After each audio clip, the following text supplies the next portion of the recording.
Grândola Vila Morena, terra da fraternidade, o povo é quem mais ordena. En el corazón del Alentejo, tierra de llanuras infinitas y alcornoques, se encuentra Grándola, un pueblo como tantos otros aparentemente anclado en la quietud del sur de Portugal. Pero hay lugares cuyo nombre trasciende la geografía para convertirse en símbolo. Grándola es uno de ellos. Grândola Vila Morena. La madrugada del 25 de abril de 1974, una canción prohibida irrumpió en las ondas de radio, Grándola Vila Morena, del cantautor José Afonso, que se convirtió en la segunda señal que desencadenó el fin de casi 5 décadas de dictadura. Era más que una contraseña, era un poema de fraternidad que invitaba a un pueblo entero a levantarse en paz.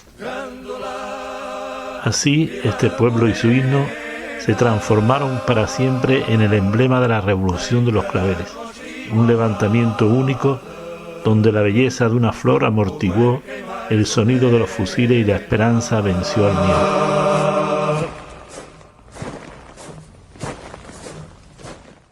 Este es el relato de cómo un nombre y una melodía encendieron la chispa de uno de los cambios más revolucionarios y pacíficos del siglo XX.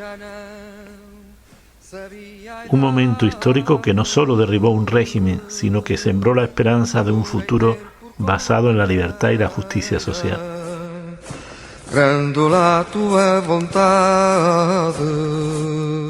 La esperanza de que un país entero pudiera, como la canción, cantar amistad.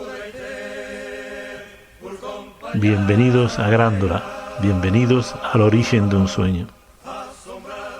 Cuando pasamos por Grándola, nos encontramos a una pareja que tomaba fotos de esa plaza emblemática que refleja la historia más reciente de Portugal.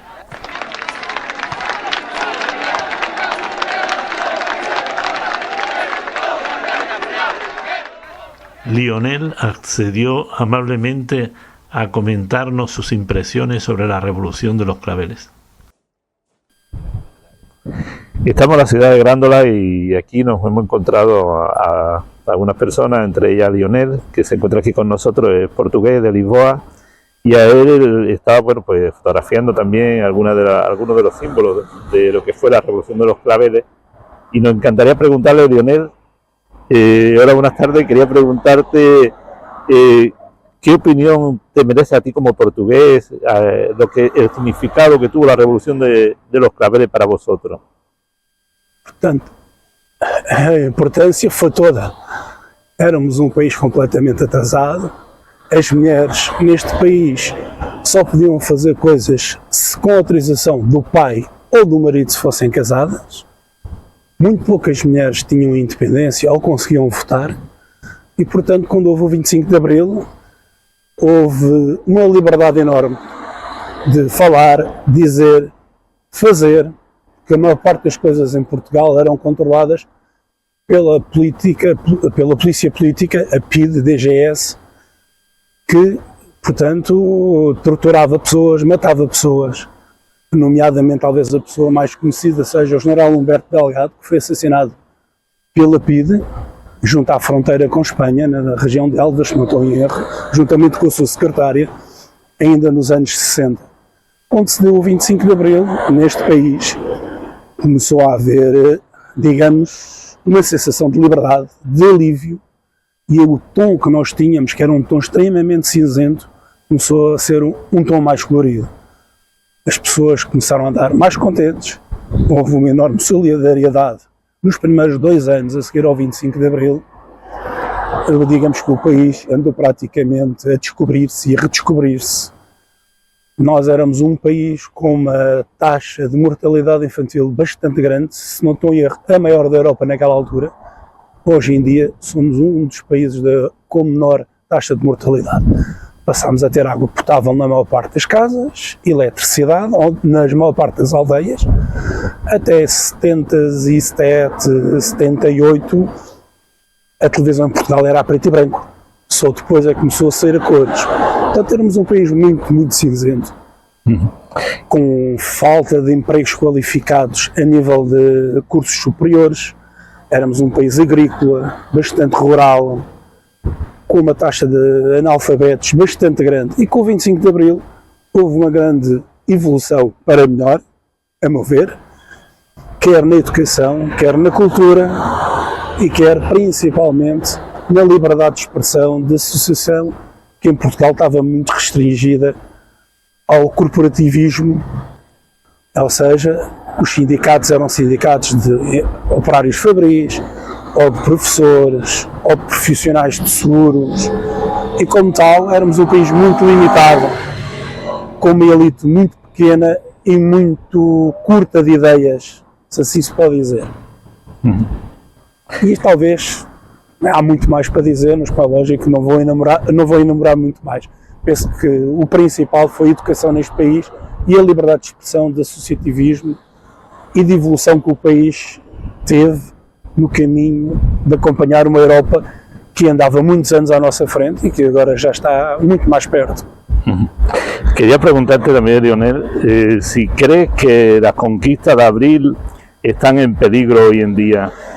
Hoje em dia está tudo em perigo. O que foi conquistado em abril de 74 e não só o que foi conquistado em Portugal. No resto do mundo estamos a ver que o totalitarismo, o individualismo está a perfilar, enquanto nós estamos a perder tudo aquilo que foi conquistado de abril. As relações laborais cada vez estão a favorecer mais os trabalhadores. Neste momento em Portugal estamos com uma tentativa de retrocesso na legislação laboral promovida por um governo de direita, da AD, que é o PSD, os sociais-democratas, mais os senhores do CDS, com o apoio daquilo que são a extrema-direita, o Chega, o comparável ao Vox de Espanha, digamos.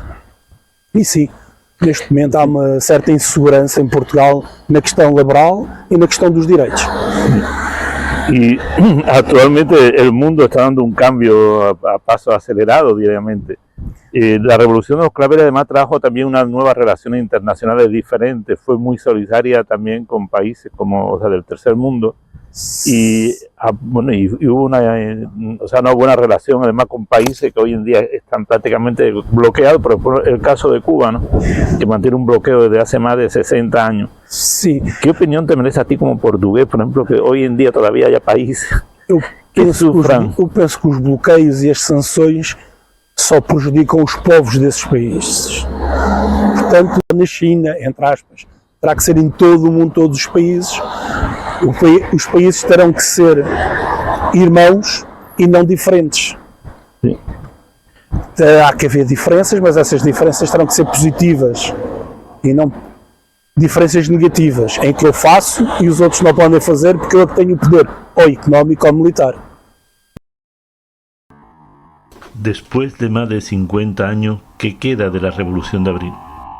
A pocos años, un sueño para los trabajadores, la reforma agraria eliminada, las empresas nacionalizadas, privatizadas, el mantenimiento en el bloque agresivo de la OTAN de ese país, y en medio de eso, la paradoja, una maquinaria mediática eficaz que convenció a una parte de la población, como es el caso de Lionel, de confiar en las instituciones europeas, mientras les hacía ver la degradación de sus condiciones laborales, no como una traición política, sino como el rumbo natural del capitalismo.